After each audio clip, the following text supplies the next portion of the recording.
आज के इस वीडियो लेक्चर में हम कंटिन्यू कर रहे हैं from trade to territory class 8 the history का थर्ड पार्ट, जिसमें हम बैटल ऑफ प्लेसी से स्टार्ट कर रहे हैं। इससे पहले वीडियो लेक्चर में हमने समझा था कि East India Company for the purpose of trade India आई थी and for this purpose golden फरमान एक मिला हुआ था औरंगजेब की तरफ से ईस्ट इंडिया कंपनी को, and as per the golden फरमान कंपनी के पास राइट था ड्यूटी फ्री ट्रेड करने का। लेकिन हमने समझा था कि ये जो गोल्डन फरमान था, कंपनी के ऑप्शंस के जरिए पर्सनल ट्रेड के लिए भी गोल्डन फरमान का इस्तेमाल हो रहा था, जिसका रिजल्ट ये निकलता था कि जो बंगाल की इकोनॉमिक कंडीशन थी वो र्यून होती जा रही थी। और उसके बाद जब 1707 में औरंगजेब की डेथ हो जाती है और जो लेटर नवाब्स थे वो डिक्लेयर करते हैं रीजनल एटोनॉमी, वो डिक्लेयर करते हैं independence from the Mughal empire, जिसका रिजल्ट ये निकलता है कि जो लेटर नवाब्स थे, मुर्शिद कुली खान थे, अली वर्दी खान थे, वो कोई भी कंसेशन कंपनी को नहीं देना चाहते थे।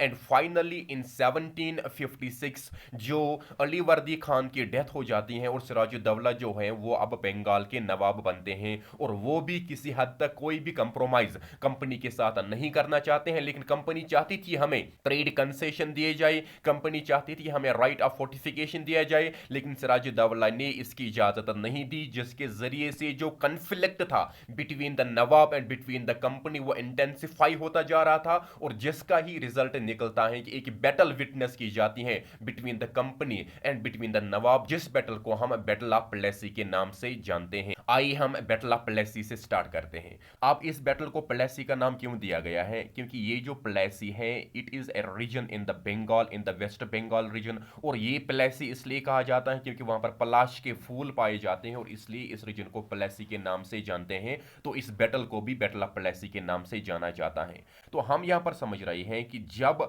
अली वर्दी खान जो नवाब ऑफ बंगाल थी, इनकी डेथ हो जाती है 1756 में, उसके बाद 1756 में ही जो सिराजुद्दौला है वो अब नए नवाब बनते हैं बंगाल की। तो ये हैं अली वर्दी खान और ये हैं सिराजुद्दौला। सिराजुद्दौला अब नए नवाब हैं बंगाल की। तो जब सिराजुद्दौला अब बंगाल के नवाब बनते हैं, वो नहीं चाहते थे कोई भी ट्रेड कंसेशन, कोई भी राइट ऑफ फोर्टिफिकेशन कंपनी को मिले। कंपनी बहुत ज्यादा वो रीड हो जाती है और कंपनी बहुत ज्यादा परेशान हो जाती है कि अब किस तरह से सिराजुद्दौला के साथ डील किया जाए, क्योंकि कंपनी चाहती थी कि कोई एक ऐसा रूलर होना चाहिए जो पुपेट रूलर हो। पुपेट रूलर मीन जो कठपुतली रूलर हो, जो हमारी उंगलियों या हमारे इशारों पर काम करे। Due to this interference of the company Sirajuddaula was not happy with the company. और अब जब कंपनी के जरिए हर एक तरह का इंटरफियर किया जाता था बंगाल में, लेकिन सिराजुद्दौला को यह सब पसंद नहीं था, और इसलिए जो कन्फ्लिक्ट था बिटवीन सिराजुद्दौला एंड कंपनी वो इंटेंसिफाई होता जा रहा था। अब होता क्या है, सिराजुद्दौला ने कुछ कंडीशंस रखी कंपनी के सामने। Set up unnecessary interfere in his political affairs, की कंपनी के जरिए जो भी बंगाल में इंटरफियर किया जाता है पॉलिटिकल अफेयर्स में, उसको रोका जाए। कंपनी का काम है ओनली ट्रेड करना, और कंपनी अपनी एक्टिविटीज ट्रेड तक ही महदूद रखी। कंपनी कोई भी पॉलिटिकल इंटरफियर बंगाल में ना करे, ये एक कंडीशन रखी जाती है। सेट ऑफ फोर्टिफिकेशन, और कंपनी के जरिए हमने समझा था फोर्टिफिकेशन की गई थी, लेकिन वो इंडियन टेरिटरी पर की गई थी या बंगाल की टेरिटरी पर की गई थी। सिराजुद्दौला के जरिए कंपनी को वार्न किया जाता है कि आप ये फोर्टिफिकेशन बंद करिए या पे रेवेन्यू। इसका मतलब ये था कि जो भी ट्रेड कंसेशन आपको मिला हुआ था औरंगजेब के जरिए, वो ट्रेड कंसेशन खत्म हुआ और आपको अब बराबर रेवेन्यू पे करना है। लेकिन कंपनी का क्या स्टैंड था? कंपनी का स्टैंड बराबर ये था कि कंपनी को अलाउ करना चाहिए फोर्टिफिकेशन के लिए, और कंपनी के पास एक फरमान होना चाहिए, ट्रेड कंसेशंस होनी चाहिए,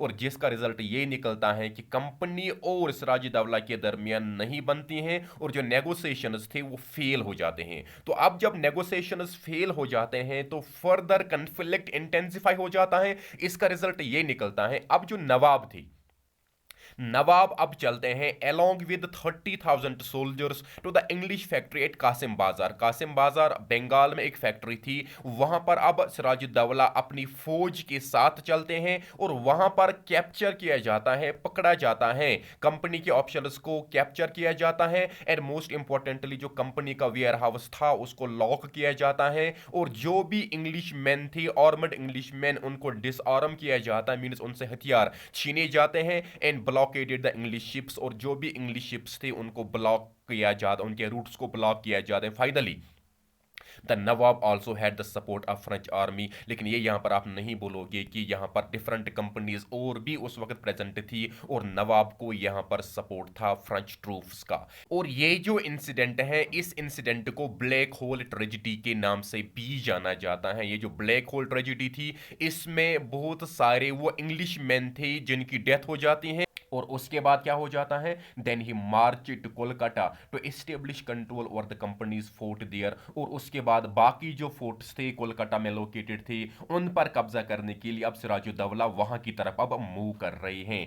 अब कंपनी यहां पर चुप करके तो नहीं बैठेगी, कंपनी के जरिए भी कोई एक्शन किया जाएगा। तो इसी तरह से जो कंपनी के ऑप्शंस थे वो ट्रूप्स भेजते हैं under the command of Robert Clive. जो रॉबर्ट क्लाइव हैं, ये इन ट्रूप्स के कमांडर रहे थे और इनकी ही सदारत में फौज भेजी जाती है। और फाइनली क्या होता है कि जब वक्त था 23 ऑफ जून 1757, जो रॉबर्ट क्लाइव थे ये कंपनी की आर्मी ले जाते हैं सिराजुद्दौला के खिलाफ और पहुंच जाते हैं कहां पर, प्लेसी में। और प्लेसी में ही क्या होता है, बैटल ऑफ प्लेसी जो है वो यहां पर स्टार्ट हो जाती है। और ये जो बैटल ऑफ प्लेसी थी, ये आप याद रखोगे, it was the first conflict between the company and between the India, और between the company and between the नवाब। पहली बार एक पॉलिटिकल कन्फ्लिक्ट जो विटनेस किया गया था ईस्ट इंडिया कंपनी के जरिए, वो थी battle of Plessis.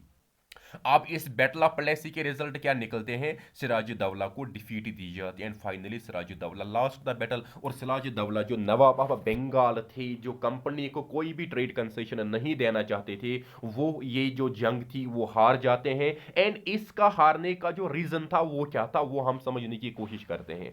Main reason of the defeat was betrayal of the Mir Jafar. ये जो मीर जाफर थे, ये सिराजुद्दौला के कमांडर ऑफ द फोर्सेस थे, लेकिन मीर जाफर जब बैटल ऑफ प्लेसी स्टार्ट हो जाती थी, इनकी ही कमांड में सिराजुद्दौला की फौज को लड़ना था। लेकिन ये जो मीर जाफर थे, ये सिराजुद्दौला को धोखा देते हैं एंड फाइनली ये जंग में पार्टिसिपेट नहीं करते हैं। और फाइनली इसका रिजल्ट ये निकलता है कि सिराजुद्दौला को डिफीट हो जाती है। He was the commander in the army of Sirajuddaula, he betrayed by not participating in the battle. तो ये यहां पर सिराजुद्दौला को धोखा देते हैं कि ये यहां पर इस बैटल में पार्टिसिपेट नहीं करते हैं। ये क्यों नहीं पार्टिसिपेट करते हैं, he was bribed by the Robert Clive, ये आप याद रखोगी। तो ये जो कंपनी के ऑप्शंस थे, यहां पर चुप करके नहीं बैठे थे, इन्होंने यहां पर इस मीर जाफर को इस्तेमाल किया हुआ था, इसको ब्राइब दी गई थी रॉबर्ट क्लाइव के जरिए। इसको कहा गया था कि अगर आप हमारी मदद करते हो, सिराजुद्दौला का साथ नहीं देते हैं, तो जब हम सिराजुद्दौला को डिफीट देते हैं,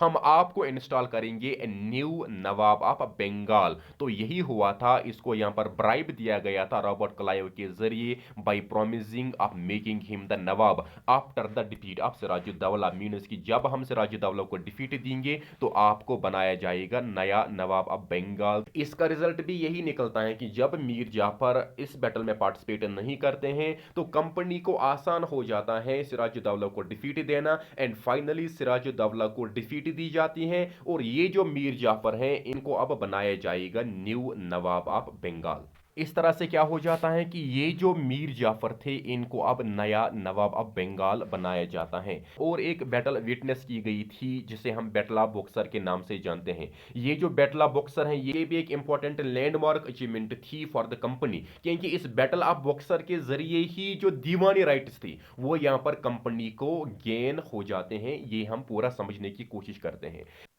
events after the battle of Plassey, battle of Plassey के बाद क्या हो जाता है, जो सिराजुद्दौला है इसको असैसिनेट किया जाता है और मीर जाफर जो है इनको यहां पर नवाब ऑफ बंगाल बनाया जाता है। ये हमने समझा। Company was more interested in trade and not in taking over the administration. Company यहां पर क्या हो सकता था कि मोस्ट केसेस में हमने क्या देखा हुआ है कि जब भी दो राइवल्स के दरमियान जंग होती है तो एक को डिफीट दी जाती है और दूसरा जो है वो ओवरटेक करता है। लेकिन यहां पर क्या होता है, कंपनी के जरिए नवाब ऑफ बंगाल को डिफीट दी जाती है, लेकिन कंपनी के जरिए यहां पर ओवरटेक एडमिनिस्ट्रेशन को नहीं किया जाता है। लेकिन कंपनी का मकसद यहां पर क्या था, कंपनी यहां पर ट्रेड करने के लिए आई थी, कंपनी यहां पर for the purpose of rule करने नहीं आई थी। कंपनी ज्यादा से ज्यादा रेवेन्यू, ज्यादा से ज्यादा प्रॉफिट यहां पर जनरेट करना चाहती थी और इसलिए वो नहीं चाहते थे यहां पर खुद रूल करना, वो चाहते थे किसी भी हद तक बाय हुक और क्रुक हमने यहां पर ज्यादा से ज्यादा रेवेन्यू एक्सट्रैक्ट करना। इसलिए कहा जाता है company was more interested in trade and not in taking over the administration. Company यहां पर ज्यादा इंटरेस्टेड थी ट्रेड में और वो एडमिनिस्ट्रेशन को यहां पर संभालना या चलाना नहीं चाहती थी। Company found it difficult to work with puppet rulers also. तो अब यहां पर जब मीर जाफर को यहां पर नवाब ऑफ बंगाल बनाया जाता है, लेकिन मीर जाफर के जरिए भी प्रोटेस्ट किया जाता था कंपनी के खिलाफ, क्योंकि कंपनी मैनी ए टाइम्स बहुत ज्यादा रेवेन्यू एक्सट्रैक्ट करना चाहती थी और कंपनी के जरिए हर एक कोशिश की जाती थी कि जो वास्ट रिसोर्सेज ऑफ बंगाल थे उनको एक्सप्लॉइट करने की, जिसकी इजाजत मीर जाफर को लगता था कि हमें नहीं देनी चाहिए थी। इसलिए अब कंपनी इस पुपेट रूलर से भी यहां पर खुश नहीं थी। क्यों? Because basic appearance of dignity and sovereignty was to be maintained and due to this they were not as helpful as the company wanted to B.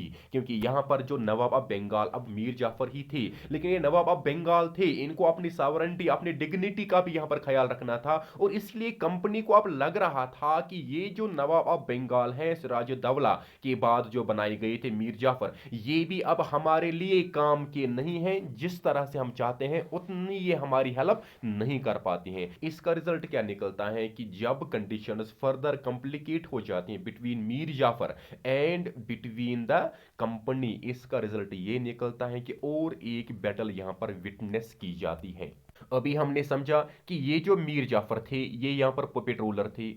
He protested for his subjects, बहुत मर्तबा पर अपने लोगों के लिए ये protest करता था। मीन्स ये नहीं चाहता था कि कंपनी के जरिए एक्सप्लॉइटेशन की, वास्ट रिसोर्सेज ऑफ बंगाल जो थे उनको एक्सप्लॉइट किया जाए और गलत तरीके से रेवेन्यू एक्सट्रैक्ट किया जाए कंपनी के जरिए। इसके खिलाफ अब मीर जाफर के जरिए भी आवाज उठाई जा रही थी और इस बिना पर क्या हो जाता है, company disposed him and installed Mir Qasim son in law of Mir Jafar in his place.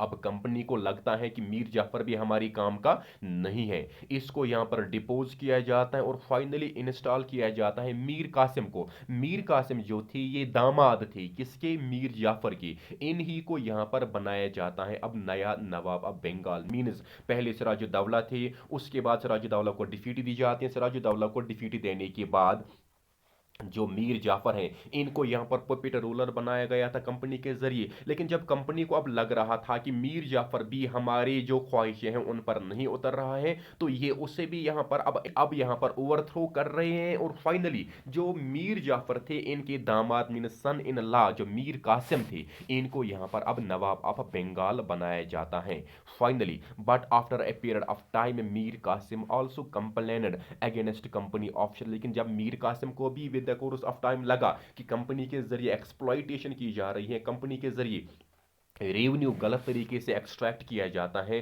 तो इसी का रिजल्ट निकलता है कि वहां पर एक जंग हो जाती है, वहां पर एक बैटल हो जाती है, जिस बैटल को हम बैटल ऑफ बॉक्सर के नाम से जानते हैं। और ये जो बैटल ऑफ बॉक्सर है ये यहां पर मीर कासिम अकेले नहीं लड़ते हैं, क्योंकि मीर कासिम कुछ एलाइज के साथ भी यहां पर जुड़ जाते हैं और कंबाइंड फोर्सेस बनाए जाते हैं, और जिसकी बिना पर मकसद ये था कि कंपनी को बाय एनी वे यहां पर हराया जाए। तो अब ये जो बैटल ऑफ बॉक्सर है, ये जो बैटल ऑफ बॉक्सर है, it was fought on 22nd and 23rd of October 1764 between the forces under the command of British East India company led by Hector Munro. यहां पर ईस्ट इंडिया कंपनी के जरिए जो army भेजी जाती है वो under the command of Hector Munro भेजी जाती है बैटल ऑफ बॉक्सर में। लेकिन इनके खिलाफ यहां पर लड़ रहे थे कंबाइंड फोर्सेस। वो कंबाइंड फोर्सेस कौन थे? एक तो यहां पर मीर कासिम थे, मीर कासिम खुद थे नवाब ऑफ बंगाल जो कि बनाई गई थी कंपनी के जरिए ही।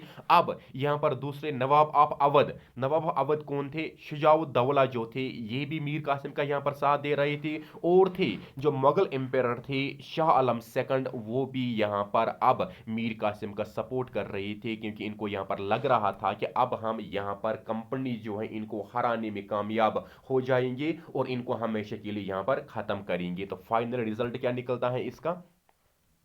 Mir Qasim was defeated in the battle of Buxar along with others in 1764। और उसके बाद क्या होता है कि जो मीर जाफर थे इनको फिर एक बार रीइंस्टॉल किया जाता है न्यू नवाब ऑफ बंगाल। इसका मतलब ये हुआ कि एक बार फिर कंपनी के जरिए मीर जाफर पर ट्रस्ट किया जाता है, इन्हीं को पुपेट नवाब ऑफ बंगाल बनाया जाता है। लेकिन इन पर यहाँ पर कुछ कंडीशंस रखी जाती हैं, जिन कंडीशंस की बदौलत ही इनको यहाँ पर नवाब ऑफ बंगाल बनाया जाता है। अब क्या हो जाता है बैटल ऑफ बक्सर के बाद?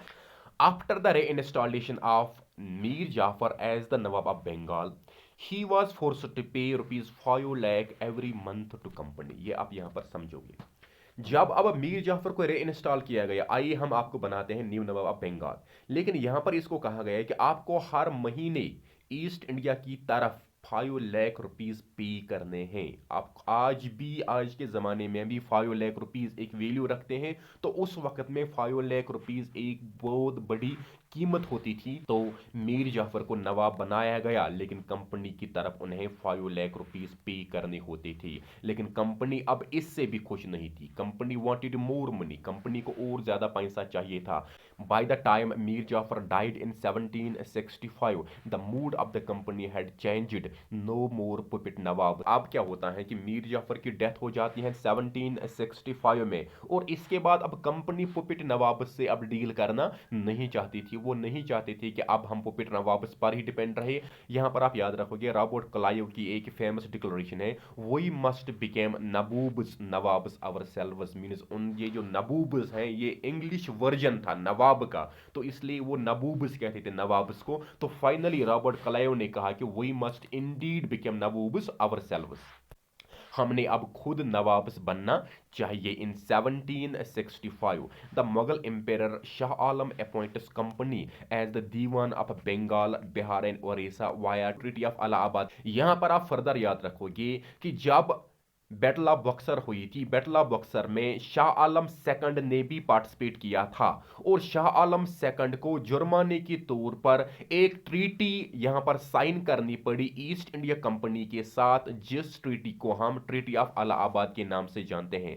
As per the treaty of Allahabad, जो मुगल एम्पेरर शाह आलम सेकंड थे ये कंपनी को दीवानी राइट्स देते हैं। दीवानी right mean right to collect revenue from the 3 provinces of Bengal, Bihar and Odisha. इसका मतलब ये हुआ कि जो रेवेन्यू राइट्स मिली कंपनी को बंगाल से, बिहार से, ओडिशा से, ये ट्रीटी ऑफ इलाहाबाद के जरिए मिले। और ये जो ट्रीटी ऑफ इलाहाबाद है ये मुगल एम्पेरर शाह आलम और ईस्ट इंडिया कंपनी के दरमियान साइन हुई थी 1765 में, जिसके जरिए से जो ईस्ट इंडिया कंपनी है इनको दीवानी rights mean right to collect revenue from the 3 provinces of Bengal, Bihar and Odisha मिली थी।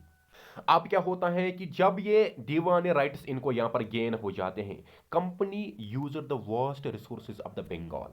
अब जब दीवाने राइट्स इनको मिले मींस अब ये यहां पर रेवेन्यू कलेक्ट कर सकते हैं बंगाल से, बिहार से, ओडिशा से। तो कंपनी ने वास्ट रिसोर्सेज जो बंगाल थे उनको इस्तेमाल करना स्टार्ट किया, जिसका रिजल्ट ये निकलता है कि जो इंडिया की फाइनेंशियल पोजीशन थी वो बहुत ज्यादा अबतर होती जा रही थी और ड्रेन ऑफ वेल्थ होता जा रहा था। दादा भाई नेहरू जी जिन्होंने एक थ्योरी दी थी ड्रेन ऑफ वेल्थ, उसका मकसद यही था कि किस तरह से जो इंडिया के रिसोर्सेज हैं, इंडिया का जो रेवेन्यू है, इंडिया की जो फाइनेंशियल कंडीशन है वो यहां पर ड्रेन होती जा रही है टुवर्ड्स द ब्रिटेन, और इंडिया जो है ये फाइनेंशियली बहुत ज़्यादा रियून होता जा रहा है। यही कंडीशन हो रही थी इस जो ट्रीटी ऑफ इलाहाबाद साइन हुई थी 1765 में शाह आलम सेकंड के जरिए। अब यहाँ पर अगर हम समझने की कोशिश करते हैं कि जब यहाँ पर कंपनी पहले आई थी इनका ट्रेडिंग पैटर्न क्या था, and by the course of time जब इनको दीवानी राइट्स यहाँ पर मिलते हैं, जब इनको यहाँ पर राइट कलेक्ट रेवेन्यू मिलते हैं, तो इनका ट्रेडिंग पैटर्न कैसा रहता है। तो trade before the battle of Plassey and the diwani rights means कि जब बैटल ऑफ प्लेसी नहीं हुई थी या जब कंपनी को दीवानी राइट्स नहीं मिली हुई थी, तो क्या होता था कि ये जो इंडियन गुड्स थे इनको यहां से ले जाया जाता था, लेकिन in return of this Britain से यहां पर लाया जाता था गोल्ड एंड सिल्वर। मीन्स जो गोल्ड एंड सिल्वर है वो ब्रिटेन के जरिए, कंपनी के जरिए लाया जाता था और इंडिया में बेचा जाता था। In return of that money company के जरिए यहां पर जो इंडियन गुड्स हैं इनको लिया जाता था और ये एक फेयर सिस्टम ऑफ ट्रेड था। लेकिन trade after the battle of Buxar and the diwani rights, लेकिन जब बैटल ऑफ बक्सर हो जाता है और कंपनी को ट्रीटी ऑफ इलाहाबाद के जरिए दीवानी राइट्स गेन हो जाते हैं, तो अब ट्रेड कैसा रहता है। अब जो इंडियन गुड्स हैं वो भी यहां से लिए जाते हैं और अब जो इंडिया का गोल्ड एंड सिल्वर है वो भी यहां से लिया जाता है और ये सब पहुंचाया जाता है ब्रिटेन। दैट मीन्स कि यही होता था ड्रेन ऑफ वेल्थ। पहले होता था ये कि गोल्ड एंड सिल्वर लाया जाता था और इंडियन गुड्स यहां से लिए जाती थी, लेकिन अब क्या है, इंडियन गुड्स भी यहां से लिए जाते हैं और गोल्ड एंड सिल्वर जो है वो भी यहां से लिया जाता है। और फाइनली क्या होता है कि ये सब कहां पहुंचाया जाता था, ब्रिटेन पहुंचाया जाता था। तो क्यों कि now the revenue from India was used to finance companies expenses. इससे पहले भी जो ईस्ट इंडिया कंपनी थी, इनके ऑफिशियल्स थे, इनके वेयर हाउसेस थे, इनकी शिप्स थी, इनकी आर्मी थी, उनको पे करना होता था और कंपनी अपने खुद के एक्सपेंसेस से उनको पे करती थी। और क्योंकि ये एक बेहतर सिस्टम ऑफ ट्रेडिंग यहां पर हमें दिख रहा था। लेकिन by the course of time जब कंपनी को यहां पर रेवेन्यू राइट्स मिली, अब कंपनी के जरिए क्या होता है कि जो भी कंपनी के एक्सपेंसेस हैं वो निकाले जाते हैं फ्रॉम द इंडियन रेवेन्यू से। फॉर एग्जांपल, कंपनी को ट्रेड करना था, कंपनी को ट्रूप्स अपने रखने थे, कंपनी को फोर्टिफिकेशन करनी थी और ये जो सब था ये इंडियन रेवेन्यू से ही होता जा रहा था। लेकिन इससे पहले क्या था, कंपनी ये सब अपने पैसे पर कर रही थी, लेकिन by the course of time जब कंपनी को दीवानी राइट्स यहां पर एक्सट्रैक्ट होते हैं, इसका रिजल्ट ये निकलता है कि अब कंपनी के जो सभी अखराजात थे, कंपनी के जो सभी खर्चे थी वो इंडियन रेवेन्यू से ही निकाली जाती थी और यही होता था ड्रेन ऑफ वेल्थ जो दादा भाई नेहरू जी के जरिए एक थ्योरी दी गई थी। होप सही कंसेप्ट्स जो अभी तक हमने समझे आपको समझ आए होंगे। दूसरे वीडियो लेक्चर में इसी सेशन को कंडक्ट करते हुए आपके सामने फिर हाजिर होंगे। Till then stay blessed. अल्लाह हाफिज, अफी अमानिल्लाह।